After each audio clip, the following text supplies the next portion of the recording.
This is proof 22 in your study guide. In proof 22, we again have a diagram, and let's just take a look. I bet we can do this one. So let's look at what we're given. We are given that the length of segment RT, or I could think of that as the distance from point R to point T, is 12. I'm given that RS is 6 plus X, and I'm given that ST is equal to X plus 14. And I want to point out to you here, it's really important you look at both the diagram and this given statement, because you're given something in the given statement that you're not told on the diagram. And if I were you, before I even think too hard about this, I would label it on my diagram. So again, we were told that this length of segment RT is 12 units, and we're told that in our given statement. All right, so let's think about this problem, and let's write some things down in our thinking space. The thing that I'm going to write down is I'm going to write down 1.1 as in unit 1.1, because this stands out to me as something that I learned how to do last unit, or rather taught you how to do last unit. So if I think about all those, if I'm trying to like make these connections later, that might be something that's real helpful to us. So anyways, just keep in mind that this has to do with unit 1.1. That might not be what you're thinking though. In fact, if you haven't already, you might want to take a moment to pause this video so that you can write down some things in your thinking space without being influenced by my thinking. All right, I'm hoping that you have paused and unpaused. Let's see what else that we might be thinking about. Well, I'm thinking that I know that we could add RS plus ST, and that when we do that, we can get RT. And I learned that in the last unit, and I am hopefully realizing that is what's called the segment addition postulate. And again, you might not name that reasoning in your thinking space, but it's on my mind, so I'm going to write it down.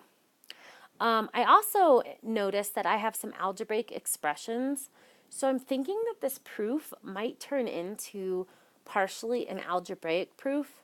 I'm going to write the word algebra, and I'm going to remember that with algebra that I might connect that to some of my properties of equality. So like the addition property, the subtraction property. All right. You know, and the other thing I might write in my thinking space, although we don't know this for sure, we don't know anything about whether or not S is the midpoint. It doesn't appear to be, and appearances can be deceiving, but we're not marked on there, or there's no marking to indicate that RS is congruent to ST. So I might even want to write over here not midpoint. I don't know, maybe that's confusing, but to me, I just kind of want to be aware that I can't operate under the assumption that S is exactly between R and T, or that RS is congruent to ST, because there's nothing in the diagram that allows us to assume that. Okay, I don't know about you. I'm ready to kind of formalize my thinking here.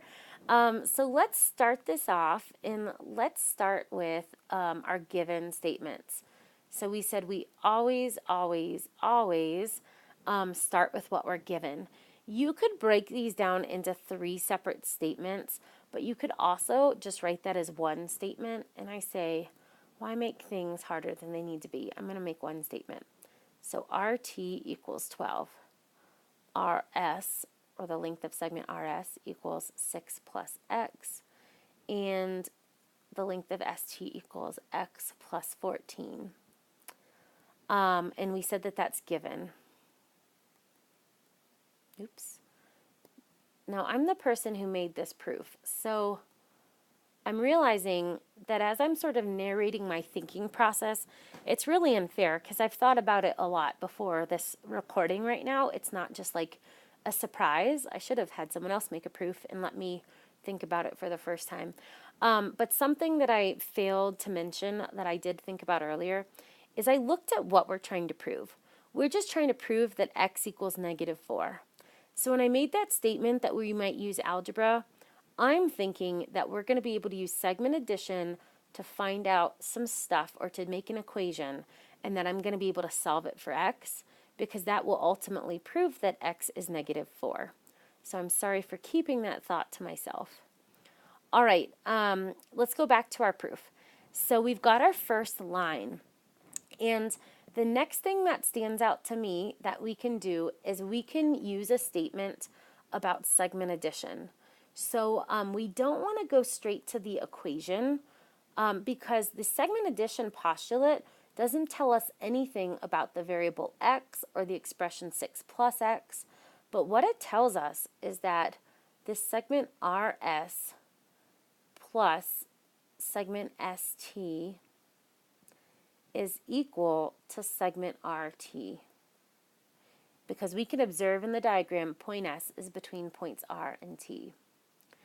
And so to specifically name that reasoning, that is our segment addition,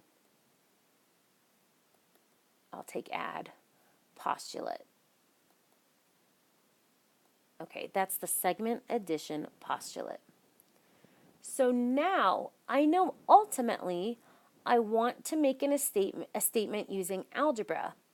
We can do that. We can do that because we're given, again, in our given statement, we're told that RT is equal to 12, RS is equal to 6 plus x, and ST is equal to x plus 14.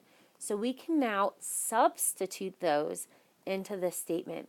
Be careful to put them in the right place, because RT is not directly beneath statement 1, it's over here. So as we make statement 3, we can now substitute for RS, we could say 6 plus x, plus for ST, we could substitute the expression x plus 14, that's a 14 if it looks a little funny, equals, and then for RT, we could substitute 12. Now I just used the word substitute about a million times. Hopefully that stands out, as that is the substitution property. And it's the property of equality. I will take substitution property in your proof. All right, so now we have algebra. This might be really good news. Whoever thought you'd be so excited to see algebra? Because algebraic parts of the proof are easier, or at least I expect them to feel easier than some of this other stuff. So now we could do a lot of different things. Me, as a math teacher, I want to combine my like terms in step 3. So if I look at line 3, I have two constant terms. I have 6 and 14, and I have two variable terms, x and x. So I want to combine my like terms. So 6 plus 14 is 20. X plus x is 2x. So we get this statement, 20 plus 2x equals 12. Our reasoning, and this is kind of that only reasoning that's not a property, it's not a definition, it's not a postulate or theorem, but you can say in an algebraic proof, combine like terms. I will definitely accept that. It is not the addition postulate because you did not add, excuse me, it is not the addition property because you did not add the same thing to both sides. You just combined your like terms. All right, number 5. What stands out to me here is now we have a two-step equation. I'm going to subtract 20 from each side. So 2x is on the left, 12 minus 20. Oh, I know it's going to be negative. Well, the difference between 12 and 20 is 8, so that's going to be a negative 8. All right, in step 5, again, to name that reasoning, what did we just do? We subtracted 20 from both sides. That is our subtraction property of equality. I'll take subtraction property. Oh, it's looking like we're almost done here, and I totally see where that negative 4 is going to come from. Light at the end of the tunnel. What do we do to both sides in this one-step equation? 2x equals negative 8. We divide them by 2. So x equals negative 4. All right, so for number 6, what did we just do? Well, we just divided both sides by 2. So when we divide both sides, that is our division property. division, oops, property. And I think we have sufficient evidence that x is -4. We're done with this proof.